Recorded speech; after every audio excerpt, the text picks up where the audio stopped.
Hola, soy Ana Ibernelli, directora de Aire Libre, con Leonardo Sbaragli y Celeste Cid como protagonistas. ¿Qué tratás? ¿Tratás de dejarme?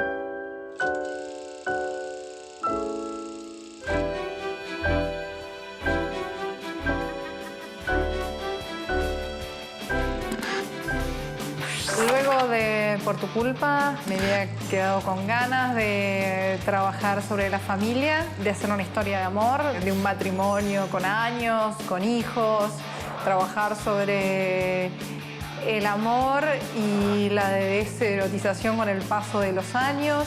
La historia se basa en dos que están en crisis y en vez de aceptar esta crisis matrimonial, deciden mudarse y construir un hogar. Y bueno, habla un poco de la construcción de una casa mientras se genera la deconstrucción de una pareja. Es una película donde el trabajo actoral es muy importante. Aire Libre se mete en la sexualidad de estos personajes y en el erotismo de estos personajes, y era muy importante su belleza, ¿no? Como el paso del tiempo va cambiando los vínculos y la belleza no tiene que ver siempre con el erotismo. Tanto Leo como Celeste fueron muy generosos porque la gran apuesta de Aire Libre es la intimidad y lograron salir de un lugar de seguridad, ¿no? Actoral. No están nunca en un lugar de pose, sino en un lugar de mucha humanidad, de mucha, bueno, por momentos de desnudez y de gran verdad, a mi entender. Trabajamos mucho desde lo actoral, trabajamos mucho desde los ensayos, desde la improvisación. Es una película con mucha catarsis. Es un tema muy universal, el tema del matrimonio y el amor. Y todos de alguna manera pusimos nuestras experiencias en juego, ¿no? Trabajamos con un nene de 9 años, donde un poco la propuesta era que no siguiera los diálogos. Y ellos aceptaron a trabajar de una forma muy alerta, ¿no? Digamos, siguiendo el trabajo de un niño que da un tipo de actuación muy viva y muy riesgosa, si querés. Yo necesito el caos en el rodaje para que eso funcione, ¿no? Algún lugar de lo caótico que le da algo muy humano y algo muy real. Bueno, el director de fotografía en Aire Libre es Hugo Colace. Para mí, bueno, fue un placer trabajar con él, un maestro muy generoso también, porque había que seguir el trabajo actoral, ¿no? Entender que la propuesta pasaba por lo actoral y a la vez acompañar desde lo estético. Bueno, el director de arte es Pablo Maestre. Y también se plegó a esta construcción que tenía que tener mucha vida y darle el hogar de cada uno de los personajes. Hay muchas locaciones, hay 17 locaciones. Termina de completar el personaje.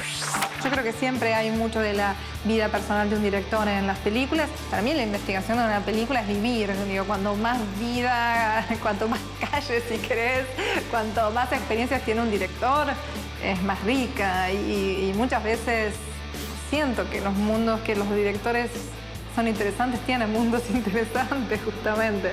Hay películas más cercanas y menos cercanas a la vida personal. Yo siento que en mi cuarta película ya la madurez me pasa por acercarme cada vez más a mundos que están más cercanos a mi vida. Los personajes de Lucía y Manuel no están muy lejos de mi realidad, ni de mi generación, ni de la gente que me rodea.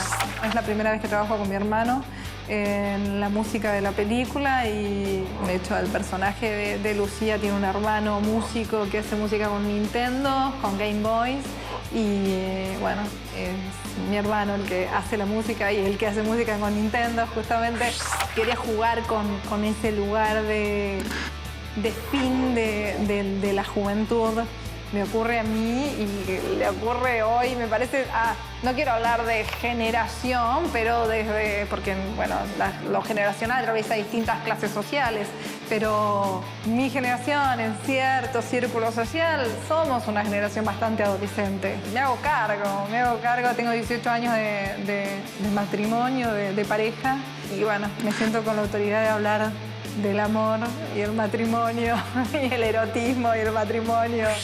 Como hilo conductor en mis distintas películas, son películas de personajes, son películas que apelan a la identificación del espectador y que construyen tensión a partir de la identificación del espectador, sobre todo. Pienso en el espectador, en alguien que está expectante mirando mis películas, al que le exijo que esté inmerso en la película. Necesito como de la complicidad del espectador para mantenerlo en el relato. Me interesa mucho generar tensión.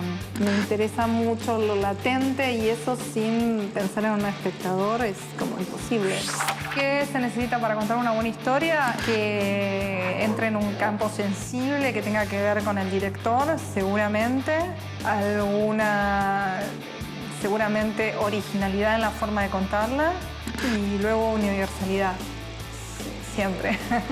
Universalidad en el sentido de que no sea una historia que no le afecte a nadie, ¿no?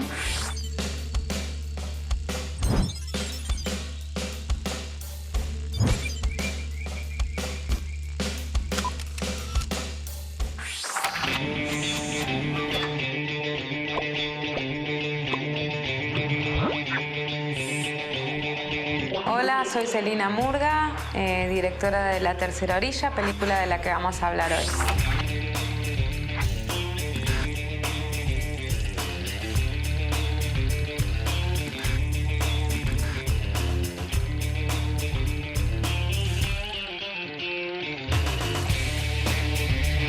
La Tercera Orilla surge una suma de situaciones, ¿no? Por un lado, yo sabía que quería filmar o tener un protagonista masculino, un hombre. Quería que mi próxima película fuera con un personaje masculino en el centro, digamos. Y también quería explorar una edad que fuera un poco más hacia la adultez que en mis proyectos anteriores, ¿no? Bueno, la película cuenta la historia de Nicolás, un adolescente de 17 años que es hijo de Jorge, que es un médico muy conocido en esta ciudad, y de su amante de toda la vida, ¿no? De alguna manera la película va contando lo que le va pasando al personaje en un momento donde empieza a sentir que esta situación en la que está y en la que ha vivido, digamos, durante sus 17 años, ya no le resulta cómoda, no la puede sostener, no la puede llevar adelante, ¿no? Yo ya había tomado la decisión de que fuera una vez más una persona no necesariamente actor, digamos, quería que fuera alguien de la provincia. Fue un proceso de casting de más de un año, buscamos por varias ciudades de Entre Ríos, digamos, basándonos en las dos costas, en la costa del Uruguay, donde se filmó la película, y en la costa del Paraná. Y un día llegó Alián al casting, que fue muy gracioso porque llegó acompañando a un amigo, o sea, él no tenía ningún interés en participar, pero bueno, cuando salimos y lo vimos ahí sentado, fue como, ¿qué onda? Este chico tiene que entrar. No, fue muy impactante descubrir en él una mirada que era la mirada de Nicolás. Al principio fue conversar, conocerlo, ver qué elementos podía tener en común con el personaje, qué no, cuál era su mundo, digamos.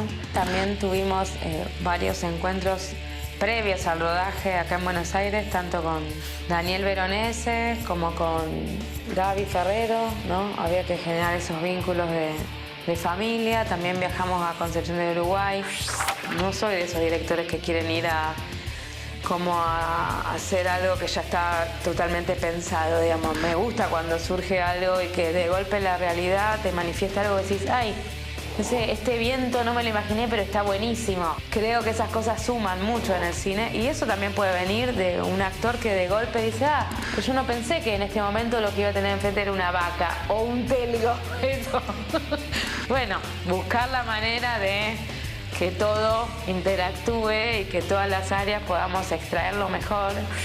La verdad que estuvo buenísimo participar en el Festival de Berlín con la película. Fue maravilloso también poder estar en la sección oficial de Incompetencia, digamos. Hay un lugar mucho mayor de exposición y un interés muy grande de la gente y de la prensa por conocer la película. Fue muy bien recibida, incluso en la función de prensa, que yo no estuve, pero eso me comentaron, y que no era algo habitual que hubiera tantos aplausos en una función de prensa. Digamos, yo sabía que podían ser muy duros los críticos y en este caso no fue así. Uno puede estar hablando de algo muy particular y que sucede en un lugar específico, pero a la vez, si uno puede lograr como tocar ciertas fibras de lo humano, eso es realmente universal y puede resonar en un montón de gente, ¿no? Y eso me parece que el cine tiene ese potencial. Scorsese estuvo involucrado en el proyecto desde el principio. Yo lo conocí en un momento donde estaba trabajando sobre el tratamiento en el 2009. Y de alguna manera, mientras yo asistía al rodaje de La Isla Siniestra, iba también en paralelo en ese año, digamos, desarrollando este tratamiento, ¿no? Diferentes versiones. En ese momento también estábamos buscando, obviamente, completar la financiación de la película y él fue un apoyo muy grande en ese sentido, digamos, nos brindó contactos, su nombre, fue muy positivo para cerrar la financiación como queríamos hacerlo, digamos, y poder hacer la película tranquilos. Una vez que se terminó el rodaje, viajé para allá con el productor de la película, con Juan, y tuvimos una charla con él, o sea, vimos la película juntos en su oficina, en su microcine, ¿va? Y después charlamos con él un montón sobre la película, que fue alucinante porque yo había vivido esa situación con él con otras películas y ahí ahora estábamos con mi película, digamos, ¿no? Y bueno, fue como muy lindo como poder hacer todo el proceso. Como el cine argentino tiene una película que ganó un Oscar hace 2, 3 años y películas que van a festivales, digamos, que es decir, me parece que hay una potencialidad tan grande como esquemas de trabajo y películas también muy diferentes. Quizás creo que hay algo de lo que nos tenemos que ocupar entre todos y tiene que ver con el tema de la exhibición, que creo que sigue siendo un tema que de hace varios años a esta parte que no termina de encontrar como una solución o una salida concreta para la cantidad de películas que se hacen, ¿no? Desde el lado del director, que creo que es el que nos compete un poco a todos, creo que hay que saber qué es lo que uno quiere contar, ¿no? Contarlas de cerca, ¿no? Contarlas en su ambigüedad y en su volumen. Esas son las historias que por lo menos a mí me interesa ver.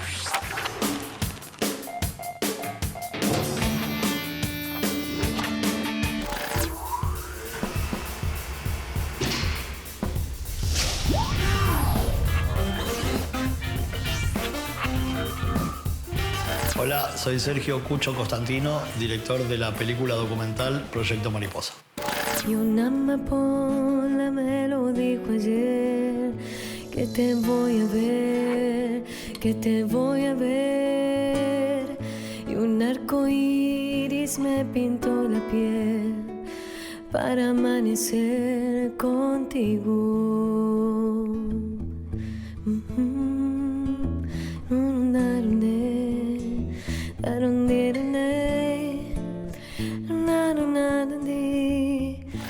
Proyecto Mariposa es una película de amor entre rejas, me gusta decir a mí. Es la historia de 2 militantes políticos que estuvieron detenidos, presos en cautiverio desde el año 76 al 83. Y la película no cuenta con mucho material de archivo, me parecía que había mucho al respecto y se me ocurría a mí mostrarlas desde otro lugar, mostrar la dictadura desde otro lugar, desde un lugar de esperanza, de amor. Por eso me ocupé de no poner mucho archivo, sino de filmarlos a ellos en vivo y en directo y a todas las personas que los ayudaron a ellos a enamorarse. La historia de ellos es muy particular. La familia de Catalina, Garraza, Lina, son de San Luis, toda la familia estuvo detenida en diferentes cárceles y el padre de ella estuvo en la cárcel de Devoto en principio con David. Ahí se conocen, él le cuenta que tiene una hija que está detenida en la cárcel de Seiza y en ese momento no se podían escribir entre presos comunes, pero sí entre familiares que estuvieran detenidos. Y para don Pedro Garraza era muy complejo escribirle a su otra hija, a su mujer, a otra hija que tenía afuera. Entonces David lo ayuda a mantenerlo con noticias y le empieza a escribir a Lina. Y ahí empiezan, una carta va, otra viene, David la empieza a enamorar, se empiezan a enamorar entre los dos. Todo esto siempre por medio de don Pedro Garraza, que era el papá de ella. Entonces también las cartas tenían un filtro. Entonces David no se podía expresar libremente en ese sentido. En un momento de la dictadura permiten de que se puedan escribir entre presos políticos. Y ahí es cuando ya entre ellos empiezan a decirse cosas que tienen más que ver con una pareja. Proyecto Mariposa porque ellos en esta cosa de no poder escribirse las cartas entre ellos, las cartas todas eran leídas por los guardias de seguridad.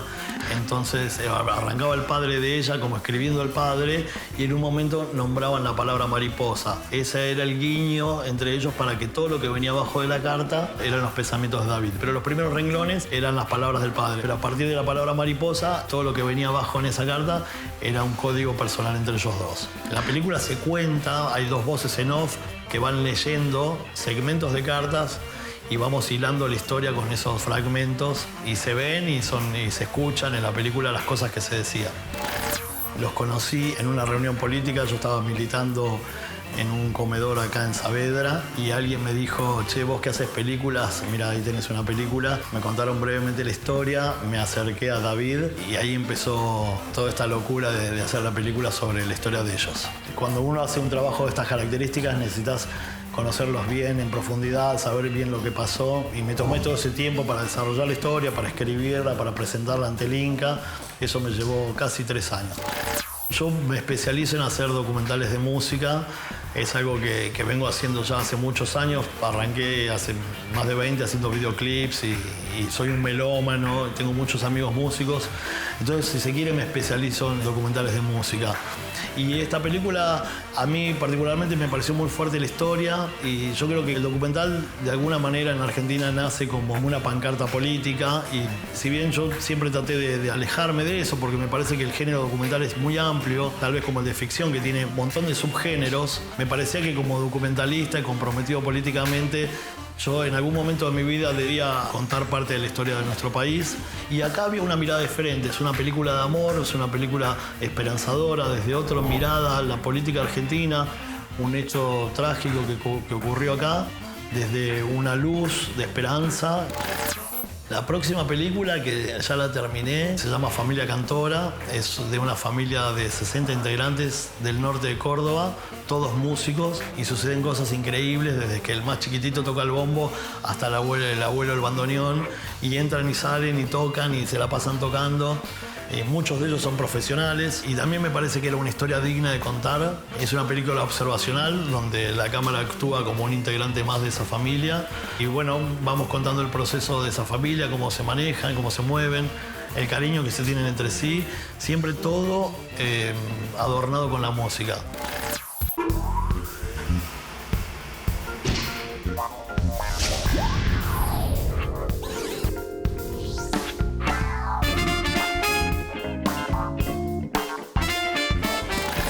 Mi nombre es Franco Verdoya y soy codirector de La Vida Después. Yo soy Pablo Bardahuil, guionista y codirector de La Vida Después.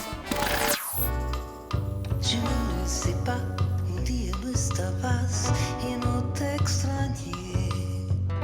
Nunca creí que eso fuera a suceder. Je ne pleure Yo también te amo. La vida de antes ya no está, se fue. Tus besos yo no los olvidaré. Je t'en prie. El proyecto surge de haber hecho con Pablo una primera experiencia juntos en el 2006 y siempre estuvo el espíritu de encarar una segunda. Pablo es quien pone cabeza en el guión de los proyectos y ahí surge La Vida Después, una película muy intimista, una historia muy de actores. Bueno, inmediatamente, por supuesto, dije que vamos para adelante, que sí, que estaría muy buena hacer una segunda experiencia.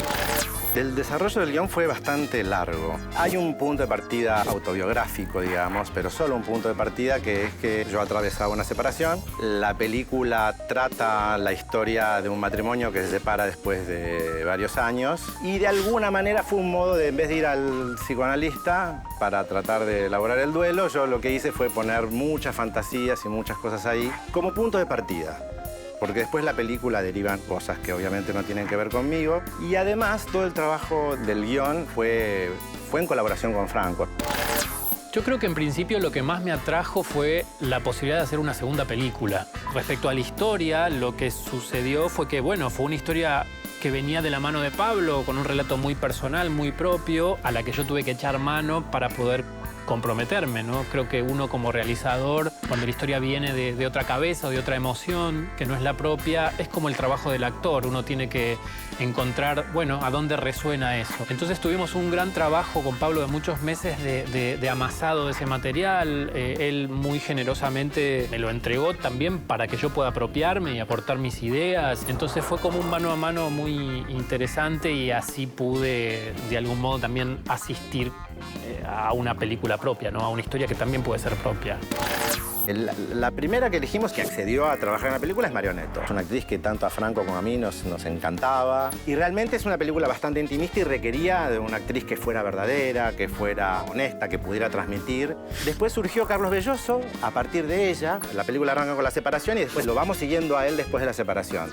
Y es todo un momento muy introspectivo, ¿no? Del duelo, del tipo que está solo, que se siente que, bueno, que a ver qué hace con todo esto. Y era un poco también un desafío para Carlos, porque era trabajar a contrapelo de esos personajes que por ahí le dieron mucha visibilidad. Y a mí me encanta cómo está. Me parece que estamos los dos muy conformes. Rafa Ferro es el tercero, que de alguna manera tiene que ver con esa separación. Está bárbaro, a mí me encanta cómo está. Los tres lograron una química muy interesante. Se llevaron los tres muy bien. Ahí se produce algo muy lindo entre los tres.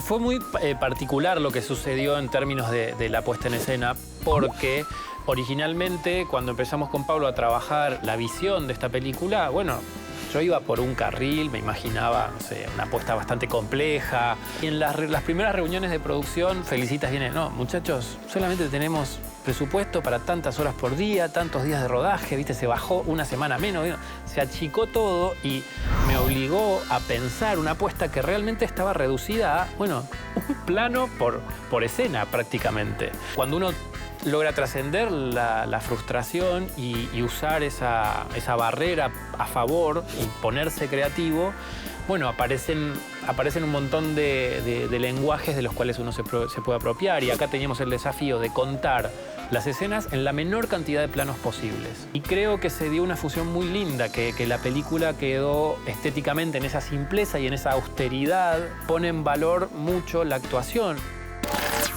Y el trabajo en conjunto es difícil, no es fácil, no es sencillo. Es una cuestión de aprendizaje, de poder escuchar al otro y lo que el otro tiene para opinar sobre algo que vos te lo tenés pensado también, ¿no? Yo creo un poco que en el trabajo en conjunto salen cosas mejores que cuando uno está solo, ¿no? Cuando uno está solo y confrontándose con sus ideas, puede equivocarse más, ¿no? Y cuando uno está confrontando todo el tiempo y pensando una idea, también viéndola o imaginando cómo la va a pensar el otro, a mí me parece que esa discusión, si uno deja de lado el ego, salen cosas interesantes, ¿no?